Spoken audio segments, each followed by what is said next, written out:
और एक बहुत यानी एक टफ डिसीजन होता है एक फैमिली मैन के लिए मैडम, कि हम फैमिली की सारी प्रॉब्लम्स को साइड में रख के पढ़ने बैठते हैं। So what do you suggest the bankers कि is it worth कि आप जो practical banking में काम कर रहे हैं उसको हम PPB सब्जेक्ट से रिलेट करके पढ़ें, so we will be able to answer better the case study questions?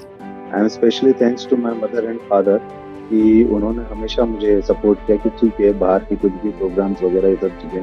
AFM की ये प्रॉब्लम है कि एएफएम ना नॉन कॉमर्स बैकग्राउंड के लिए बेस नहीं होता, पहले पढ़ा नहीं होता, तो उसके लिए टाइम चाहिए होता है, hard work, consistency and that extra edge that you are putting in despite the fact at times you are scared, you are tired, you are anxious, but yet still opening the books and study.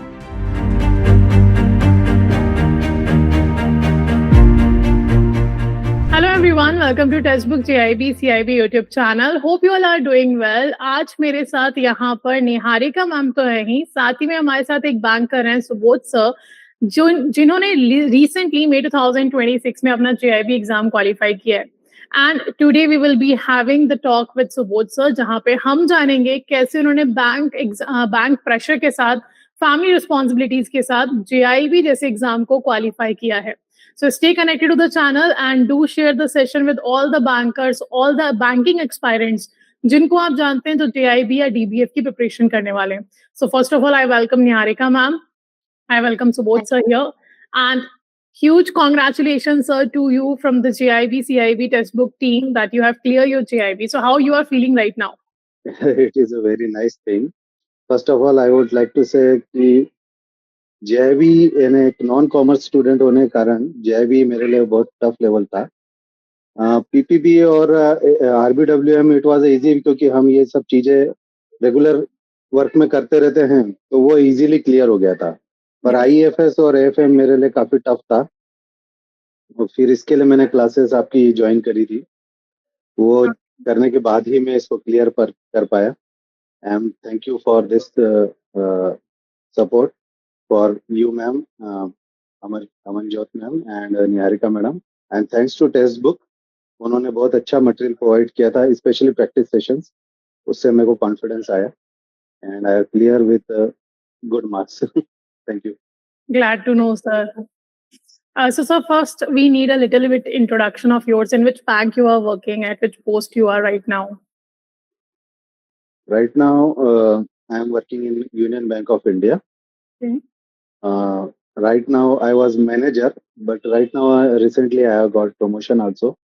Okay. So now I become a senior manager. Many congratulations sir. Thank you.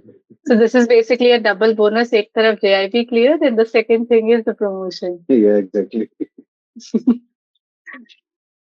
So, sir, what was your thought process in the preparation of RBW and PPB or I and IFS and AFM? How was it different from both of these? Actually, madam जब से joining हुई है मुझे general departments में ही काम करने को मिला है. तो डेफिनेटली जो डेली रूटीन्स के वर्क होते हैं, पेमेंट करो, ये करो, अकाउंट ओपनिंग करो, ये सब चीजें होती है. तो इसमें सर्कुलर पढ़ते रहते हैं, उनके हिसाब से नियम आते रहते हैं. तो ये सब चीजें PPB और RBWM में आ जाता है. थोड़ा बहुत एडवांस डिपार्टमेंट को भी सपोर्ट करते हैं, इसलिए RBWM भी वो भी क्लियर हो जाता है. पर डीप नॉलेज नहीं होता है. तो मैंने ज्वाइन बैंक में 2014 से किया था, तो अराउंड मोर देन 10 इयर्स हो चुके हैं. तो PPB और RBWM इतना टफ नहीं था. सिंगल अटेम्प्ट में आराम से मेरा PPB 54 और 59 RBWM से मैंने क्लियर कर लिया. लेकिन फिर ऐसे ही लगा था कि मैं स्टडी कर लूंगा तो हो जाएगा. तो सेकंड अटेम्प्ट करने गया, वही हाल रहा. 41 दोनों में आए, FM और ये IEFS में. देन आई रियलाइज कि मेरे को स्पेशली टीचिंग पे ध्यान देना है, यानी सॉरी स्टडी पे करने के लिए टीचिंग का सपोर्ट लेना पड़ेगा. कोई मुझे पढ़ाएगा तो ही मैं कर पाऊंगा. तो इसलिए आपको ज्वाइन ये मैडम का पहले से ही था, अमनजोत मैडम के ग्रुप में था मैं पहले से. अच्छा. यूट्यूब वगैरह में. तो वहां से मैंने क्लासेस के लिए करा अप्लाई आपके टेक्स्ट बुक में. I clear. फिर आप लोगों का प्रॉपरली जो क्लासेस थे, निहारिका मैडम की एकदम सही क्लासेस थी, मॉर्निंग 8 o'clock. आपकी जरा जो शाम की थी वो मेरे लिए प्रॉब्लमेटिक थी, क्योंकि अधिकतर 7 to 8 o'clock हो जाया करता था. घर आके अटेंड करना थोड़ा मुश्किल होता था. तो आपकी मैक्सिमम क्लासेस मैंने रिकॉर्डेड देखी है. ओके। निहारिका मैडम की लाइव क्लासेस मैंने मैक्सिमम अटेम्प्ट करी है। दोनों का स्टडी बैलेंस करते हुए मैनेज किया। हालाँकि कॉन्फिडेंस नहीं था, जब एग्ज़ाम दे रहा था, देते हुए बिल्कुल यानी आईएफएस तो काफ़ी अच्छा गया था। वो हुँ, देते वक़्त तो कॉन्फिडेंस आ गया था कि इस बार तो क्लियर हो जाएगा और 61 मार्क्स आए। बट एएफएम देते वक़्त बिल्कुल कॉन्फिडेंस ना थे, क्लियर नहीं हो पाएगा। इवन आईएएफएस का तो इतना ईज़ी था कि मैडम आधे घंटे पहले हमने पूरा पेपर कंप्लीट ही कर लिया था। अरे!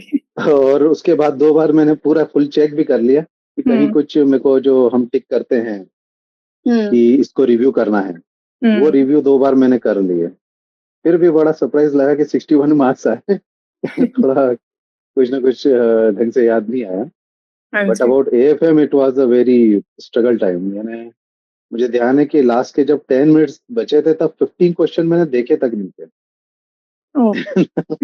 मैं करे जा रहा था और लास्ट के 2 क्वेश्चन केवल 8 सेकंड में मैंने किए हैं ना, एक तो तुक्का ही मारा था और एक को पढ़ते-पढ़ते बस टिक कर दिया था। And suddenly I see the 59 marks. तो it was a great pleasure कि दोनों एक ही अटेम्प्ट में निकल गए। क्लासेस बहुत ज़रूरी होती है, एक नॉन कॉमर्स बैकग्राउंड को तो यानी एएफएम तो चाहिए ही चाहिए क्लासेस। और आईएएफएस एक ऐसी चीज़ है जिसमें हिस्ट्री है। हमारा हुँ, बैंकिंग कैसे क्या ग्रो किया है, फिर फाइनेंस सिस्टम जो हमारा इंडिया का किस तरह से डेवलप हुआ है स्टेप बाय स्टेप, पंचवर्षीय योजना के साथ, फिर अभी नीति आयोग के थ्रू हम किस तरह से हो रहे हैं। ये सब सीखना, समझने और बारीकी से देखने को मिला, तो काफ़ी एन्जॉय किया हमने इस स्टोरी को। और ड्यू टू दैट इसका ना ये मेरे ख्याल से क्लियर हो पाया। अब तो सीआईबी इंटरेस्टिंग लग रहा है। सोच रहे हैं कि ये जो अभी है ना, मेरा एक पैटर्न होता है ना कि हमारी पढ़ाई छूट जाती है बैंकिंग के बाद, हुँ, हम पढ़ना छोड़ देते हैं। जॉब में इतने वो हो जाते हैं। फिर पढ़ने के लिए बैठना भी चाहते हैं तो हम बैठ नहीं पाते हैं। लेकिन फिर भी मन मार के कैसे तो भी करके मैंने कहा अपने पैसे बर्बाद नहीं होना है और आगे अच्छी अर्निंग करना है, तो फिर हमें ये करना ही पड़ेगा। इसके अलावा मेरा प्रमोशन में भी जब पूछा जाता है हम सबको, हुँ, हुँ। तो बड़ा सरप्राइज़ होता है। कई जन बोलते हैं चलो मेरा तो क्लियर हो जाएगा। हम ये ना कई जन मिलते हैं तो बोलते हैं तेरा जेईबी है, तेरा जेईबी है, क्लियर है, सीआईबी हो गया है ना? हम बोलते हैं सर नहीं हुआ है, नहीं हुआ है। And I am specially thanks to my earlier regional head also. उन्होंने तो बोल दिया था मेरे अंडर एक भी ऑफिसर विदाउट जेईबी सीआईबी का होना ही नहीं चाहिए। तो वो हमसे जब भी मिलते थे हमेशा इंक्वायरी करते थे कि तुम्हारा जेईबी सीआईबी क्लियर हुआ है क्या? तो हम बोलते थे नहीं, व्हाई नॉट? 10 साल किस लिए वेस्ट कर रहे हो तुम? तो वो एक चुभन थी कि तुम्हारा नहीं है तो it is a very bad, यानी हमको एक अच्छे रेपुटेशन नहीं मिल पाएगी। तो उस वक़्त से ही लग गया था कि हम सबको करना है। मेरे सारे कलीग के साथ हमने सबने दी है। एंड थोड़ा-सा अच्छा नहीं लग रहा है, लेकिन बता रहा हूँ कि बाकी सबका नहीं हो पाया, मेरा हो गया है अभी तक क्लियर। पिछले 2 सालों में, जो 2 so both sir I think अगर साल पहले वैसे से हम बात ट्राई की कर रहे हैं। जाए। तो 2 एंड हाफ ईयर्स हो गए। Hmm, that's great. Yes. Sir I think मैं यहाँ पर कुछ ऐड करना चाहूंगी। I think if you clear this examination I have actually seen you working really hard. So ये थैंक यू चीज मैम। डेफिनेटली थी क्योंकि सुबह की क्लासेस में you were always there and आपने सारी क्लासेस अटेंड की हैं, एक्टिव पार्टिसिपेशन था, यू वर आंसरिंग एंड साथ साथ क्वेरी भी साथ में चल रही थी। तो आई थिंक वो एक बहुत इंपॉर्टेंट रोल प्ले करता है, डेडिकेशन के साथ पढ़ना। Being consistent is very much important. और एक बहुत यानी एक टफ डिसीजन होता है एक फैमिली मैन के लिए मैडम, कि हम फैमिली की सारी प्रॉब्लम्स को साइड में रख के पढ़ने बैठते हैं। Yes. कई जन डिस्टर्ब भी करते हैं फैमिली में कि आप थोड़ा-सा इधर आओ, ये चीज़ देखो, ये घर में प्रॉब्लम्स आई हैं। I am specially thanks to my mother and father कि उन्होंने हमेशा मुझे सपोर्ट किया कि ठीक है, बाहर की कुछ भी प्रोग्राम्स वगैरह ये सब चीज़ें हैं, वो सब मैनेज कर लेंगे। कई मीटिंग्स होती हैं समाज की वगैरह की, उसमें मैंने अटेंड नहीं किया, मैं बिल्कुल भी इन्वॉल्व नहीं हुआ, पूरी तरह से फोकस हुआ। फिर अलग से thanks to my wife also कि बच्चों को खेलना करना रहता है, उनको भी टाइम देना होता है। तो वो सब पार्टिसिपेशन में भी उसने अलग रहा कि मेरी बच्ची मेरे पास जब खेलने आती थी तो उसको बुला लेती थी कि नहीं पापा को पढ़ना है, पढ़ने में डिस्टर्बेंस नहीं होना है, और वो सर दोनों बच्चों को लेके सेपरेटली बैठती थी ताकि मुझे डिस्टर्ब ना हो। और उनको भी एक इच्छा थी बहुत कि हाँ, ये सब हो। एक प्रमोशन के लिए भी उन्होंने मुझे बहुत एनकरेज किया कि नहीं Hmm. प्रमोशन के लिए तैयारी करो, और वो पढ़ाई ये दोनों दोनों एक साथ निकल गई। और उसके बाद जब हम सबको बता रहे हैं हमारे कलीग्स में, तो काफी अप्रिशिएशन मिलता है, अरे वाह प्रमोशन भी कर लिया और जेआईबी भी निकाल ली, वाह very good very good. Yes. और हायर अथॉरिटीज ने भी बहुत अप्रिशिएट किया है। आई होप कि मुझे अब जो ट्रांसफर मिलेगा ऑन डिजायर ट्रांसफर मिलेगा, क्योंकि रीजनल हेड वो को तो भी मिलना जब ही चाहिए इन्फॉर्म अब। किया नहीं, रीजनल हेड को भी इन्फॉर्म किया था तो उनको भी काफी अच्छा लगा कि चलो दोनों अच्छी बात क्लियर है, और उनको एक प्राउड फील होता है कि हाँ जेआईबी सीआईबी क्लियर हुआ, एक ऑफिसर मेरे उनकी टीम में है। यस। तो मैं, आप जो भी इस रिकॉर्डेड वीडियो को देख रहे होंगे, तो मैं उन सबको यही कहना चाहूंगा कि प्लीज ये जेआईबी सीआईबी क्लियर कीजिए। थोड़े से एफर्ट्स लगते हैं, थोड़ा फोकस चाहिए रहता होता है, आपकी फैमिली हमेशा सपोर्ट करेगी आपको। और हम एक लर्निंग स्टेज से बाहर निकल चुके हैं, तो फिर से लर्निंग के लिए फोकस करना बड़ा मुश्किल होता है। तो थैंक्स टू टेक्स्ट बुक कि उन्होंने हमें ये प्लेटफॉर्म दिया है, एक टीचर्स प्रोवाइड करे हैं, और उस टीचर्स की मदद से हम ये निकाल, ये ना स्पेशली मैं अपने बारे में तो कहूँ कि मेरे को एक रियलाइज हो गया था जब सेकंड टाइम अटेम्प्ट किया था कि विदाउट टीचर्स मैं इसको क्लियर नहीं कर सकता हूँ। तो इन दोनों टीचर, आप दोनों टीचर्स के सपोर्ट से मैं आज इसको क्लियर कर पाया हूँ। Thanks to both of you and thanks to text book. Many congratulation. I am feeling proud when you were telling ना कि हम आईआईएफएस में क्या पढ़ते हैं, कि we have to study the banking history, we have to study the financial system history. I am feeling like I am explaining like this in the class now, sir is explaining that this is how we have to study that. I am feeling very proud of that. It shows that really you have covered whole concept of the syllabus. Now you have the whole idea what is actually IIFS. Yes, So sir, ma'am. while Yeah. preparing for JIB exam, what are the time schedule that you have taken? Like definitely being a senior manager now, and इससे पहले आप manager थे, तो definitely your time schedule in a bank is very tight. So how you manage the study? Like कब आप पढ़ते थे, कैसे manage किया आपने? सिंपली मैडम, सुबह 6:30 पे मेरा उठना होता है। जनरली मैं 7 to 7:30 के बीच उठता हूँ, लेकिन मैंने थोड़ा जल्दी उठना शुरू किया ताकि एक छोटा शॉर्ट रिवीजन कर सकूं, यानी कि क्या चैप्टर था, कहाँ थे हम, कल कल क्या पढ़ाया था, उस पर ध्यान दे सकूं। और फिर उसके बाद 8 o'clock मेरा, यानी घड़ी पे पूरा ध्यान देता था।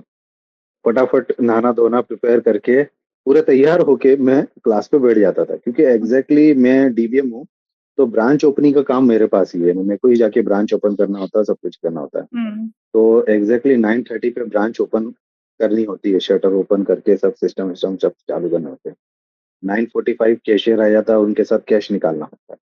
तो 9:30 किसी हालत में पहुंचना है, और एग्जैक्टली अराउंड, मैं जस्ट 1 किलोमीटर दूर है मेरे ब्रांच। तो मैं फटाफट पूरा तैयार होके ही बैठता था निहारिका मैडम की क्लास के लिए। 8 बजे कर जाता था। शायद तक मैडम को ध्यान भी होगा, कितनी बार मैं उनको मैसेज भी करता था कि please madam I have to leave. वो 9:30 तक जब पढ़ाती जाती थी, तो 9:10 9:20 हो जाता था, तो मैं लेफ्ट करके चला जाता था। उस वक्त मैं बोलता था, madam please complete the class, I have to move. I know, sir. और फिर रिटर्न, जब हमारा ब्रांच ऐसे जैसे ओपन करते हैं वैसे ही क्लोजिंग का काम भी मेरा ही होता था।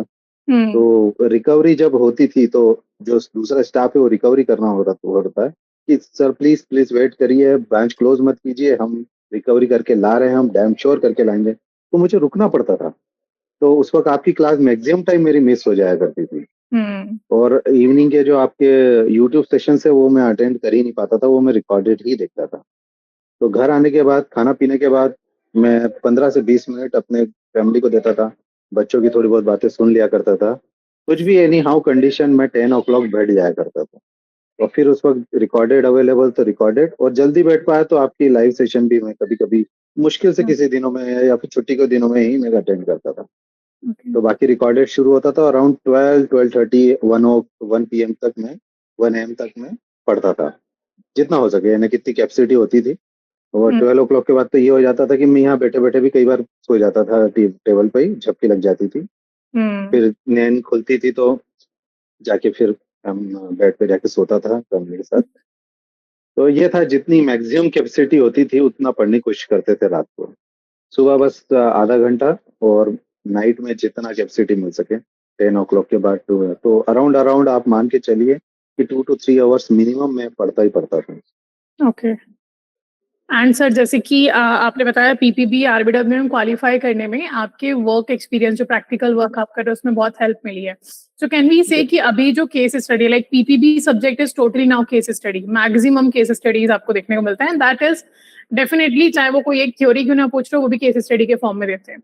So what do you suggest the bankers कि इज इट वर्थ कि आप जो प्रैक्टिकल बैंकिंग में काम कर रहे हैं उसको हम पीपीबी सब्जेक्ट से रिलेट करके पढ़ें so we will be able to answer better the case study questions? Madam सीधी सी बात है कि हम जो भी वर्क कर रहे हैं वो एज पर आरबीआई गाइडलाइन कर रहे हैं। उन्हीं आरबीआई गाइडलाइन के अकॉर्डिंग हमारे सर्कुलर बनते हैं कि आपको काम यस कैसे करना है। यस. यही चीज हमको ट्रेनिंग्स में भी यानी ऑफिसर्स की हमारे बैंक की ट्रेनिंग में भी हमको सिखाया जाता है। तो वो बहुत कुछ रिलेट ही करता है। जब हम पीपीपी का कोर्स आप जब पढ़ाते थे फर्स्ट टाइम जब मैंने पढ़ा था, आप पढ़ा रहे होते थे तो मैं अगर अपने कुछ सर्कुलर उठा के देखता था सेम टू सेम वही चीजें मिलती। तो है ना वो एक रिमाइंडिंग होता था, जो जो हमने पढ़ा वो सब रिमाइंड होते जा रहा था। तो केस स्टडी ये हुई कि एक एक ये भी चीज है सर मैडम, आपको मैं पता नहीं, मेरी लाइफ बड़ी मिस्टीरियस रही है कि मैं बहुत सी केस स्टडी में फंसा हूँ। अच्छा. इवन ट्रेनिंग में भी जब टीचर पढ़ाते थे तो मैं हमेशा बोलता था सर ये मेरे साथ हुआ है, सर ये भी चीज मेरे साथ हुई है। कोई कस्टमर आता है बहुत एग्रेशन में आता है और अपनी प्रॉब्लम क्रिएट करने लग जाता है, ब्रांच की एनवायरमेंट को खराब करता है। हम उन्हें कुछ साइड में ले आते हैं ना, स्पेशली मैं ब्रांच मैनेजर के केबिन में ले आके बिठा देता था कि सर बाहर एनवायरमेंट खराब होता है, इनका प्रॉब्लम क्या होता है। फिर सामने वाला नहीं समझ रहा होता, उसको अपनी मनमानी करनी होती है, तो हम खुद सर्कुलर लेके उनके सामने बैठते थे, सर ये देखिए ये नियम है। अब आप अगर मैं नियम से बाहर जाने की बात कहोगे तो मेरे पे ही क्वेश्चन राइज होगा, इस ब्रांच पे भी क्वेश्चन राइज होगा। तो मेरे साथ बहुत सारे ऐसे केसेस हुए हैं कि मेरे को उनको कस्टमर को एक्सप्लेन करना पड़ता था नियमों के साथ। तो उस कारण शायद तक बहुत सी केस स्टडी मेरे साथ ही हुई है। तो मुझे पीपीपी निकालने में ज्यादा तकलीफ नहीं हुई, तो वही क्योंकि सब आपकी पढ़ा चीजें हो। क्वेश्चन के फॉर्म में दिख रही थी तो अच्छी लग रही थी. इवन इंटरव्यूज में भी मेरे को सही बार केसेस करते थे, जैसे प्रमोशंस के लिए जब इंटरव्यू हुए थे, not this one, earlier one, जो हमारे मेरा 2 इंटरव्यू हुए थे, तो उसमें यही था कि चलो मैं बताता हूँ एक सिचुएशन ऐसी है, तुम बताओ क्या करोगे। तो मैं बोलता सर ये मेरे साथ हो चुका है। और फिर उनको वो बताता भी था कि उस वक्त क्या क्या हुआ था और मैंने क्या क्या एक्शन लिए। इवन मेरे साथ एक सिचुएशन ऐसी हुई थी मैडम, बहुत ही ना, पता नहीं मुझे अभी बताना चाहिए नहीं, आपके पास टाइम होगा कि नहीं। नहीं एक बताइए. चीफ मैनेजर ब्रांच थी जीवन बीमा नगर। तब हम कॉर्पोरेशन बैंक में थे, एक्चुअली कॉर्पोरेशन बैंक में जो भी यूनियन बैंक के साथ। ओके. तो उस वक्त सिचुएशन ये थी कि उस चीफ मैनेजर ब्रांच में जनरली 3 ऑफिसर्स उनके अंडर होते हैं और 3 क्लर्क्स होते हैं, लेकिन उस ब्रांच में केवल 2 ऑफिसर्स थे और 3 क्लर्क्स थे। 3 क्लर्क्स में से एक कैशियर होता है और वो सब लेडीज थे। मैं एक जेंट्स था और मेरे ब्रांच मैनेजर जेंट्स थे, यानी जो चीफ मैनेजर थे वो जेंट्स थे। अब हुआ ये कि उसमें से एक लेडी को ये जो अपना आयोडीन की कमी से जो बीमारी होती है ना, मेरे को ध्यान नहीं आ रहा, घेंगा वो हुआ था। तो उसका ऑपरेशन का आया था, तो उन्होंने वो चेकअप कराया था और 10 दिन बाद वो आई कि मेरे को ये प्रॉब्लम है, I have to take leaves, और मुझे 6 महीने तक वो बोलना ही नहीं है। उसके बाद भी 3 दिन तक मैं बोल ढंग से नहीं पाऊंगी, तो मैं 9 महीने की छुट्टी लूंगी। और वो लंच के वक्त हमको बता रही थी, तो सामने जो दूसरी ऑफिसर थी उसने ही बोला कि अरे ये तो मुझे भी हो रहा है, ये देखो मैडम। उन्होंने बोला चेक कराओ, उन्होंने भी चेक करा, उनको भी छुट्टी, उनका भी सेम इश्यू, तो उनको भी छुट्टी। तो वह जब 5 का स्टाफ था वो 3 का हो गया। उसमें से एक लेडी प्रेग्नेंट थी, तो उन्होंने बोला मुझे मैटरनिटी लीव चाहिए। Now there is one clerk and one officer and directly chief manager. और चीफ मैनेजर बोले मैं कोई स्टाफ दे नहीं रहे हैं, तो cashier, the clerk was the cashier, वो कैश में बैठ रही, और कैश में ऐसा होता है कि कैश के अलावा दूसरा काम नहीं करते हैं। आई वाज द ओनली वन, तो मुझे सारे काम करने थे, इवन पासबुक प्रिंटिंग तक मुझे करनी थी। अब एक ही सिस्टम पे सब काम भी नहीं किए जा सकते, तो मैंने सारे सिस्टम अपने टेक्निकल सपोर्ट से लेके कनेक्ट कर लिए, सारे प्रिंटर कनेक्ट कर लिए। यानी वो मेरा सब स्टाफ बैठ के उधर पासबुक सब डालता था और वो प्रिंट में यहाँ से सिस्टम से करता था। तो वन मैन आर्मी की तरह मैंने सारे सिचुएशन हैंडल किए। कई कंप्लेंट्स आई, उस कई कंप्लेंट्स को मैंने हैंडल किया। और हैंडल इस तरह से होता था कि एक कस्टमर आया था और ही वाज अ जिम, उसका जिम ओनर था और इतना खतरनाक पहलवान जैसा दिखता था कि समझो मत। वो सीधे ब्रांच मैनेजर केबिन में गया और चिल्लाने लग गया, क्या चिल्लाया समझ में नहीं आया। फिर मैंने सब स्टाफ से पूछा तो बोले एटीएम की कंप्लेंट कर रहा है। हमारा ऑफ साइड जो एटीएम था उसमें कैश नहीं होता था, कई बार खत्म हो जाता था। अब मैनेज करने के लिए हम थे ही नहीं यहाँ पे कोई आदमी, तो वो हम प्रॉपरली उसको मैनेज नहीं कर पाते थे। तो वो वापस बाहर आता है और मुझे चेक देता है, मैं चेक से पेमेंट करता हूँ। मैंने कहा सर सिचुएशन क्या नहीं हुई? बोला आप टेंशन मत लो, आप बैठे रहो। अचानक से मेरा ब्रांच हेड पीछे से आता है, सुबह क्या करते हो यार, तुम मैनेज नहीं करते हो, तुम्हारा एटीएम अपना अपना रहता है, तुम उसकी कंप्लेंट क्यों नहीं डालते हो? हैं सर इनका नंबर लीजिए और जो भी प्रॉब्लम हो इनको बोलिए, है ना, कोई प्रॉब्लम ये सॉल्व करेंगे। तो he just told the customer, I know him very well, he do very everything very well manner, बहुत अच्छे से काम करता है, आप अपना काम अच्छे से करिए। उस आदमी की पर्सनालिटी देख के आदमी ऐसे ही डर जाता है कि यार इसने एक चाटा घुमा दिया तो मुंह से दांत निकल आएंगे। तो उसके सर ने जैसे ही मुझे फंसाया तो मुझे ऐसा लगा तो मैं तो गया, लेकिन ही वॉज प्रोटेक्टिंग मी और बोला था आप अपना काम अच्छे से करो। तो हाँ, ऐसी ऐसी सिचुएशन मैंने देखी है madam.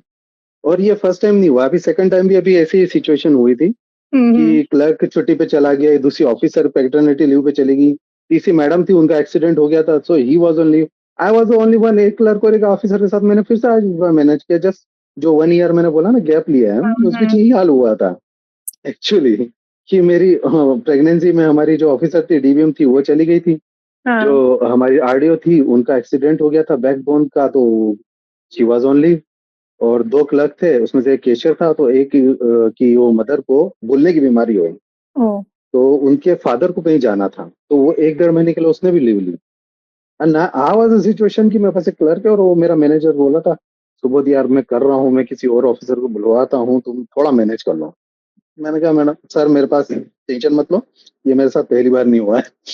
And I was managing कि पूरी ब्रांच में 3 से 4 लोगों का काम मैं अकेला खुद कर रहा हूँ और सब काम मैनेज कर रहा हूँ। और स्पेशली एक प्राउड फील भी होता है कि कभी कि इसके बाद कोई कंप्लेंट राइज नहीं होती, ऊपर तक कोई कभी कंप्लेंट नहीं आई। जहां तक कि मैं कस्टमर को तक बोल देता था कि आप कंप्लेंट कर दो ना सर, अगर हम्म। आपको नहीं जच रहा है, आप खुद देखो मेरी सिचुएशन कि मेरे आसपास कोई नहीं है, आई वॉज ओनली हैंडलिंग। अरे सर मैं समझ सकता हूँ, आप कर सकते हैं। पता नहीं क्या है कि सामने वाला अच्छा पिघल जाता है और वो बोलते हैं कि चलो ठीक है, हम 2 दिन की जगह 3 दिन में आप मेरा काम निपटा दीजिए, पर निपटा दीजिए। मैं हम्म। अश्योर करता हूँ कि हो जाएगा, कुल मिला के 7 बजे तक किसी तरह खत्म करना काम और घर आ जाना। पर कई बार फ्रस्ट्रेट होता है। आई होप अब ये सिचुएशन दोबारा ना आए, ताकि मेरे पे केस आपको स्टडी ना मनपसंद बनना हो ट्रांसफर मिल जाए। जाए प्रमोशन के साथ। But you are well नहीं अब deserved for that promotion, sir. After listening the situations, the branches you have worked in, definitely you are a deserving one. That you need that. मेरी एक speciality रही है madam कि मेरे को जो भी काम मिलता है मैं उसको श्रिंक कर देता हूँ, यानी काम को छोटा कर देता हूँ। बहुत से लोग बहुत से काम नहीं कर पाते हैं और मेरे पास जो वो काम आता है वो लोग 2-2 3-3 घंटे में करते थे, मैं उसको आधे घंटे में समेट देता हूँ और यही पैटर्न मैं सिखाने लग जाता हूँ। Hmm. तो कई जनों का एक रहा है कि अरे सर आपने इतने शॉर्ट तरीके से समझा दिया। भगवान की दया से मैंने को कभी सीखने को नहीं मिला, पर एक्सेल मैंने खुद यूट्यूब से सीखा और मैं बस प्रॉब्लम बताता था यूट्यूब को, वो खुद बता उसके वीडियोस आ जाते थे सॉल्यूशन के और मैं वो ढूंढ के सॉल्यूशन ला के अपने इधर अप्लाई कर देता था। Okay. तो ऐसे बहुत सारे केसेस है, मैं बताने बैठ जाऊंगा तो शायद आपको टाइम कम पड़ेगा।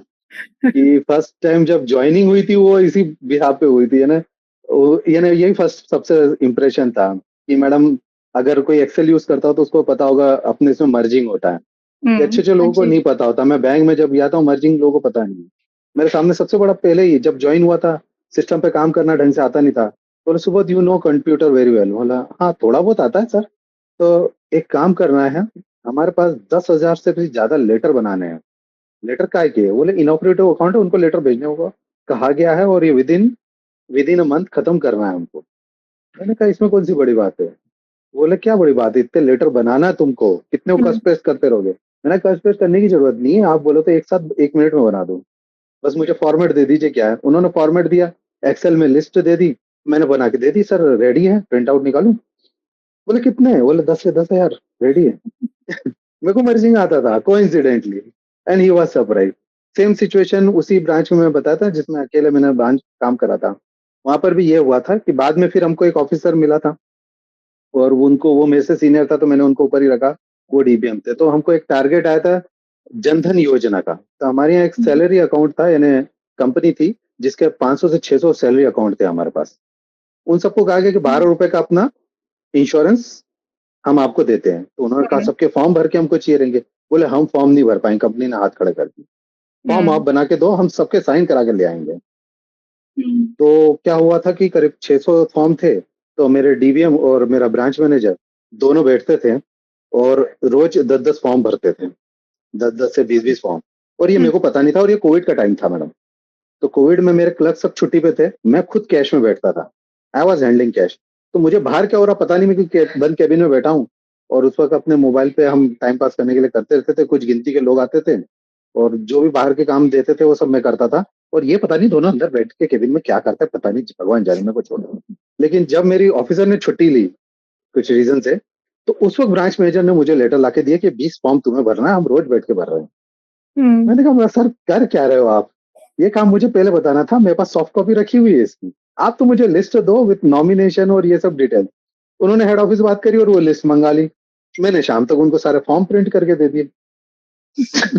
तो उनके जो 500 फॉर्म थे एक साथ ही भर गए थे, एंड ही वाज सरप्राइज कि यार हम 3 से 4 दिन से हम फॉर्म भर रहे हैं 20-20 करके।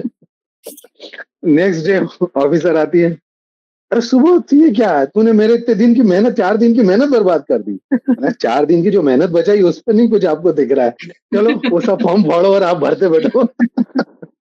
सच। So the expectations of a bank is going to increase after you clear the JIB. फिर आप CIB कर लेंगे तो और काम आने वाला है आपके ऊपर डेफिनेटली। नहीं मैडम, ये तो जनरल वर्क है, अब तो मुझसे एडवांस की एक्सपेक्टेशन है उनकी कि एडवांसेस लाइन में मैं करूँ, तो इस तरह से है। आज भी वो सब देखते हैं, मैं बस ये है कि मेरे को काम को किस तरह छोटा करने में बड़ा इंटरेस्ट आता है। कोई भी काम आता है, कैसे भी लोग करते हैं, और पेन से लिखने का काम करते थे, पेन से लिखने में मुझे बड़ा आलस आता था, मैं हर चीज प्रिंटेड करता था और ये सब करता था। तो ऐसे बहुत से इवेंट है जहाँ वो करते थे। एक्सेल कई लोगों को आता नहीं है, मेरी जो पहली ब्रांच थी वहाँ सब 55 प्लस थे, मैं I was only young man, तो उन सबको पता नहीं था एक्सेल क्या होता था। कैलकुलेटर पे लेके बैठते थे कि हाँ इनकम कैलकुलेशन कर रहे हैं, फिर उनका ये सब कर रहे हैं। मैडम मैंने कहा ये सब क्या कर रहा है, आप बस ऊपर इनकम डालो, नीचे कैलकुलेशन अपने आप आता है। मैंने बना के दिए उनको पेजेस कि आप बस अब ये पर्सनल लोन की करना है कैलकुलेशन इनकम, ये बस ऊपर की बस 3 महीने की इनकम डाल दो, वो नीचे अपने आप आ जाएगा। आपको सॉल्यूशन ऐसे ऐसे सब बना के उनको दिए थे। तो ऐसे बहुत सारे अच्छे अच्छे एक्सपीरियंस थे, और हर चीज की यानी जब मैं उनको हेल्प करता था तो वो भी मुझे हेल्प करते थे, इतना सपोर्टिव होता था। तो सर कि आपको YouTube से काफी सारी चीजें आप सर्च करके लर्न कर लेते हैं, so how you got to know about text book JIB CIB channel, like from which platform you got to know? But वही होता है कि पहली बार में हम सीरियस नहीं होते हैं, हम आपकी क्लासेस भी लाइटली लेते हैं, सब कुछ लाइटली लेते हैं और एग्जाम देने पहुंचते हैं। तो जो एक्सपीरियंस था उससे तो मैं क्लियर हो गया। दूसरी बार क्या हुआ, हमारा ब्रांच मैनेजर चेंज हो गया था, दूसरे ब्रांच मैनेजर आए थे, उन्होंने बोला था JIB कोई ऐसी नीडफुल चीज नहीं है, हमारे करियर में कोई काम नहीं आती है।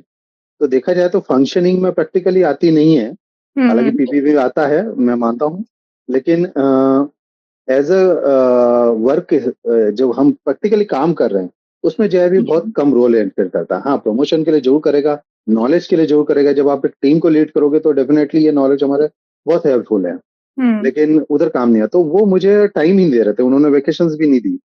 और चूंकि एक नया ऑफिसर आता है और उसके बाद ऑडिट भी आता है, तो वो हमको वर्क पूरा है ऐसा हो जाता है कि हम अपनी पढ़ाई पे ध्यान नहीं देते हैं। तो सेकंड अटेम्प्ट विदाउट स्टडी का गया। तो बस ये थी।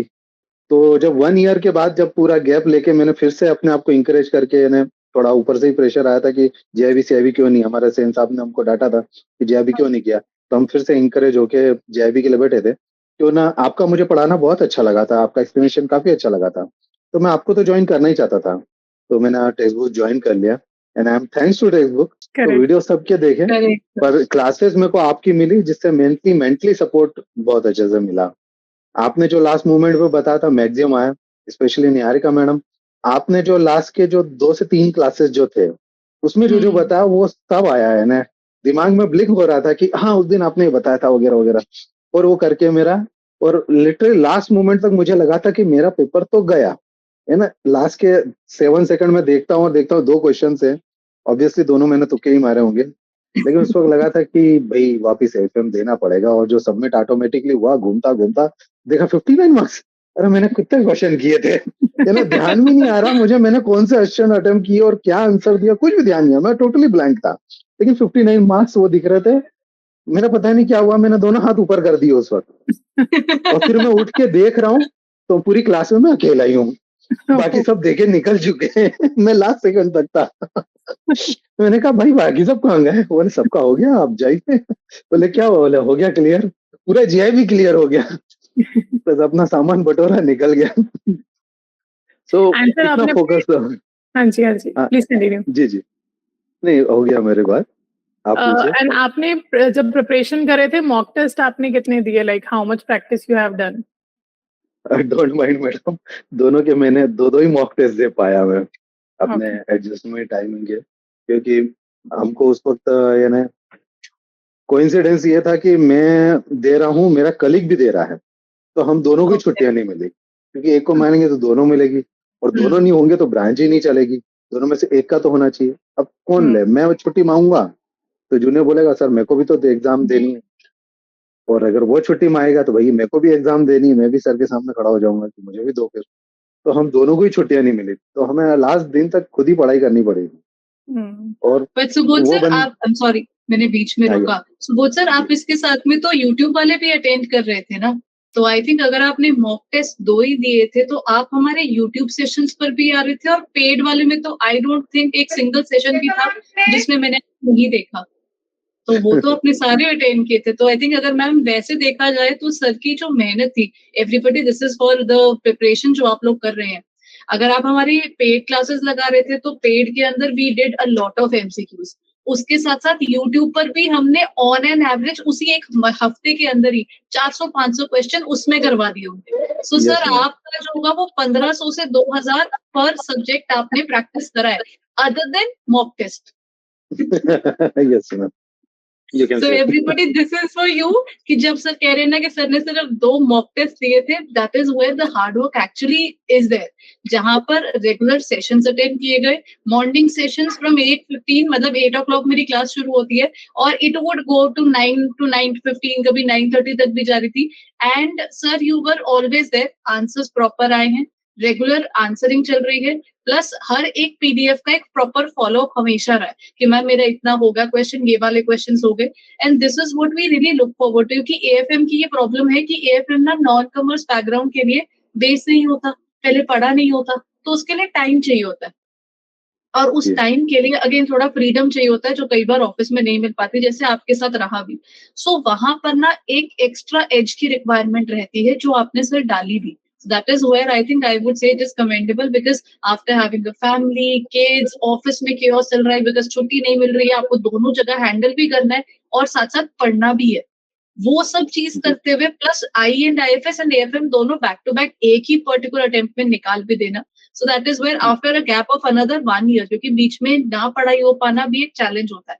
जब तक आप पढ़ रहे हो ना यस। तब तक तो इंसान पीएचडी भी आराम से निकाल जाता है, लेकिन जब पढ़ाई नहीं हो रही होती ना तो वो जो एक पेपर भी देना होता है ना वो भी एक एफर्ट है, बिकॉज हम लोग पढ़ाई से छूट जाते हैं। So that is why even मैं हमेशा बैंकर्स को कहती हूँ कि once you are done with JAIIB ना, साथ साथ बैठ जाओ सीआईबी करने, क्योंकि आप उस फ्लो में होते हो कि अभी पढ़ते पढ़ते जो मर्जी निकल जाए, बाद में वो चीज तंग करती है। And this is where I think I would say Subodh sir you are an example कि ऐसा नहीं होता कि अगर बीच में गैप आ जाए तो हम दोबारा खुद को पिक नहीं कर सकते।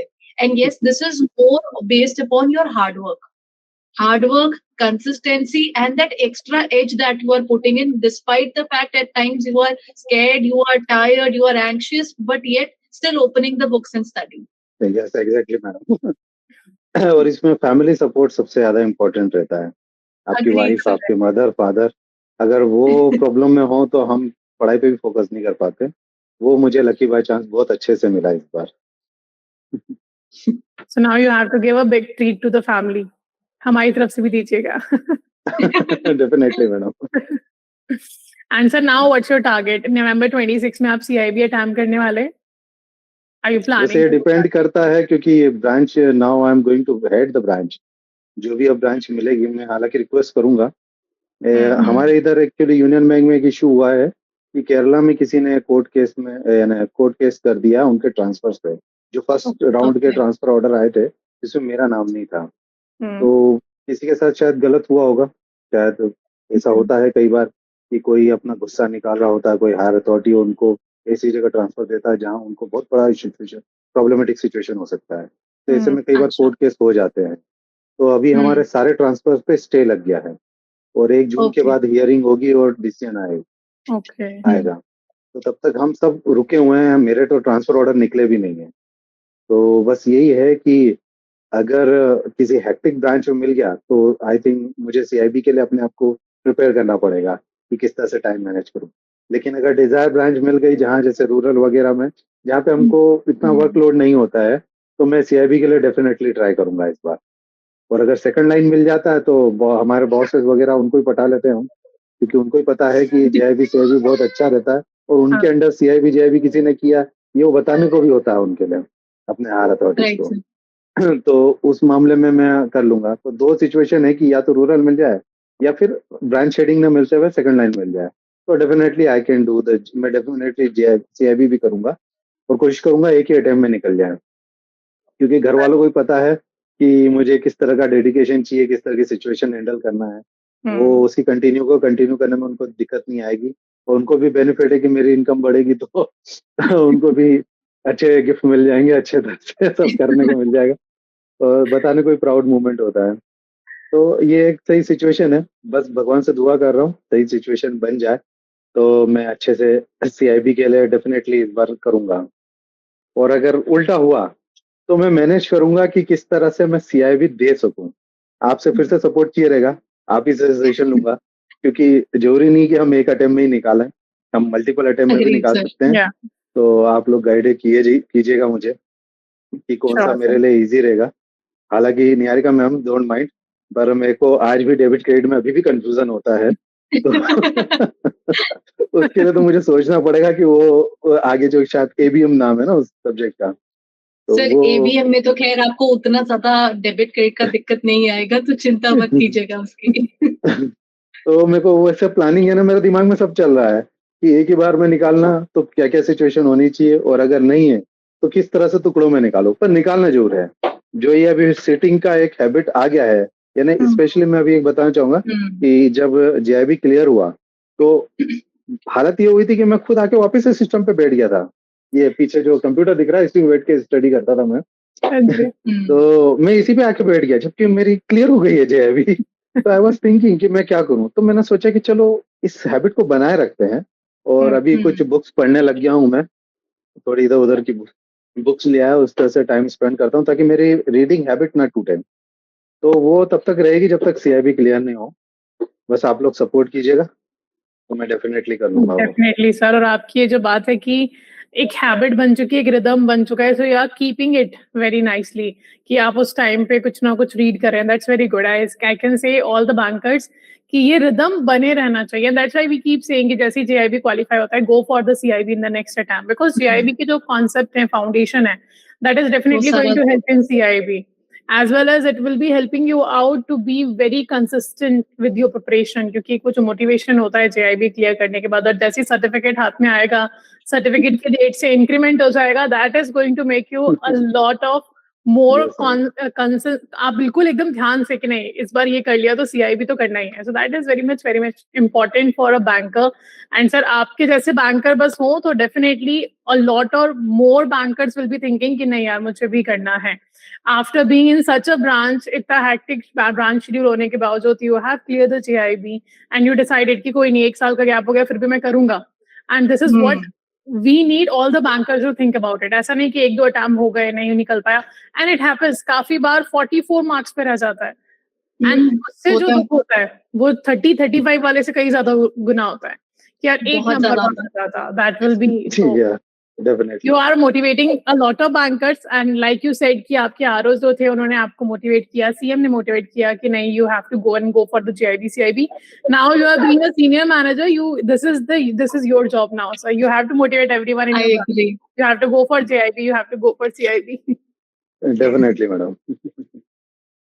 सर जेआईबी सीआईबी की अगर हम एग्जामिनेशंस की बात करते हैं ना, तो लिटरली ये जो बैंकिंग फ्रेटर्निटी एक दूसरे के ब्रदरहुड के साथ में चलती है ना, कि नहीं हमने किया, हमारे आने आसपास वाले लोग भी करें, और वो हम टीचर्स को भी आप लोग हेल्प करते हैं, because everybody is going for the examination. आप लोग जो अपने व्यू पॉइंट्स देते हो कि आपको पेपर कैसा लगा, पेपर में क्या आया था, दैट हेल्प्स फर्दर बैंकर्स जो आपके लिए प्रिपेयर करते हैं। तो यस, आपका हार्डवर्क, आपकी कंसिस्टेंसी सिर्फ आपको नहीं, वो बहुत सारे और बैंकर्स को सपोर्ट करता है that yes this thing is possible.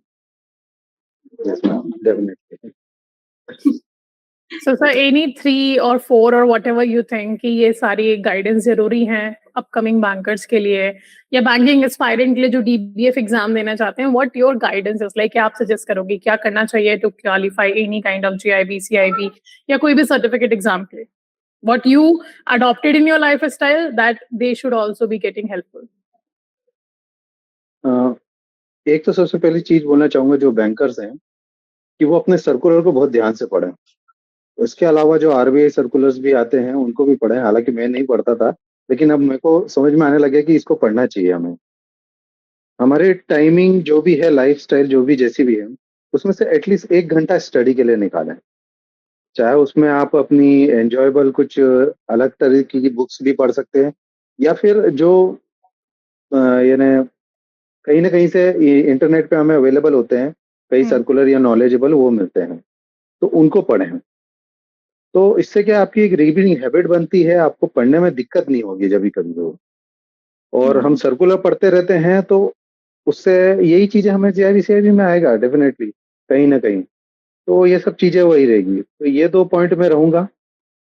And I thanks to YouTube also कि उन्होंने एक अच्छा सा प्लेटफॉर्म दिया जिसमें बहुत सारे टीचर्स हमारे को अवेलेबल हैं। हमें जिस भी टीचर से समझना और सीखना समझना आता हो, हम उस टीचर को चॉइस करके कर सकते हैं। तो यही चीजें बोलूंगा कि आप अपने आप में कॉन्फिडेंस रखें कि एक्चुअली सही बात बताऊं तो बैंकिंग की जॉब भी हासिल करना एक बहुत बड़ा वो है, यानी कि एक माइलस्टोन है। माइलस्टोन है, करेक्ट। इतने आसानी से बैंक की जॉब मिलती नहीं है। तो सबसे पहला कॉन्फिडेंस पॉइंट तो यही होता है कि हमने जब बैंकिंग की जॉब क्रैक करी है तो CIB की क्रैक करना कौन सी बड़ी बात है। जैसी डेडिकेशन हमने उस वक्त दिखाई थी, हम उस वक्त कितने घंटों घंटों पढ़ते थे, तब जाके हमने ये एग्जाम IBPS की निकाली है और बैंक के ऑफिसर बने हैं। तो सेम वही डेडिकेशन हमें फिर से रीस्टार्ट करना है। करेक्ट। और इसके लिए आपके लिए मोटिवेशन आपके फैमिली मेंबर या फिर कलीग बनते हैं। हमें हमारे रीजनल हेड ने किया, and special thank to him. और फिर मेरे फैमिली ने सपोर्ट किया, उसलिए वो फैमिली को भी सपोर्ट करूंगा। तो बस यही है 3-4 चीजें कि अपनी डेली एक्टिविटी की जो एजुकेशनल चीजें हैं उनको आप अटेंड करो। नंबर 2, कुछ ना कुछ रीडिंग टाइम निकाल के रखो और अपने हायर अथॉरिटीज वगैरह इन सबसे अच्छे से मना के रखो, क्योंकि जब भी कोई आप चैलेंज लोगे वो आपको हमेशा सपोर्ट करेंगे। Correct, that's very correct. Bank में बनाकर रखो सबसे is very much important.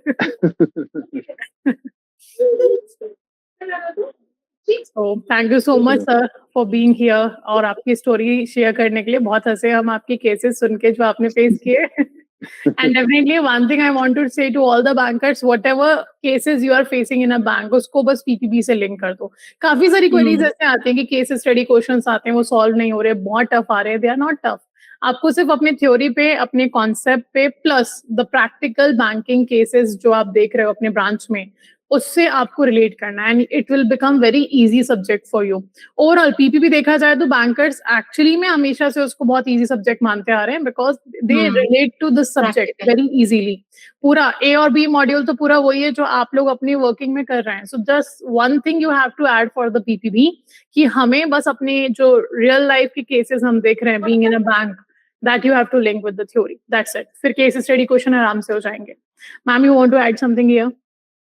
I think all I can add here is कि I have actually seen bankers coming from non-commerce background and clearing AFM. ऐसा नहीं है कि वो clear नहीं होता, बस एक चीज definitely यहाँ पर मैं add करूँगी। Most of the bankers, including sir, मैंने जिनको भी अच्छे नंबर से क्लियर करते हुए देखा ना, स्ट्रेस फ्री होकर क्लियर करते देखा है, वहां पर मैंने एक चीज जरूर देखी थी, consistency plays a very important role. Even if you don't know the subject, show up in the class. आप क्लास में आते हो, आपको पहले दिन कुछ समझ में आएगा, दूसरे दिन कुछ और समझ में आएगा, करते करते you will and up on a stage जहां पर आपको चीज और अच्छे से समझ में आएगी और आप चीजें कनेक्ट कर पाएंगे। बिकॉज ऐसा नहीं है कि बैंकर्स रोज डेबिट क्रेडिट में नहीं खेलते, बिकॉज आप लोग विड्रॉल और डिपॉजिट रोज देखते हैं, यानी आपके पास AFM का कुछ ना कुछ हिस्सा हमेशा रहता है। And at the same time any part that you are doing in your JIB is connected with your CIB as well. So anything that you are putting in terms of an effort today is going to give you something in the future for sure. So please keep on preparing, and sir, please keep on inspiring people the way that you have done right now. I think we would love to see you in the CIB Toppers Talk as well. Yeah, really. I mean, So once again, thank you so much, sir, for being here. And once again, many congratulations for clearing the JIB. And stay connected. Thank you so much. Thank you thank so you so much. much, ma'am. Thank you so much, everyone. Welcome. Thank you, ma'am. So those who are watching us on Textbook JIB CIB channel, do share your stories with us in the comment section. And if you want to have a Toppers Talk, let us know. All the very best, because the next November 2026 JIB is very near, and from 1st of August, the registrations are starting. So start your preparation with Textbook JIB CIB channel. Thank you for joining the session. Do not forget to subscribe and press the bell icon. Thank you. Thank you, ma'am. Thank you so much, sir. Take care.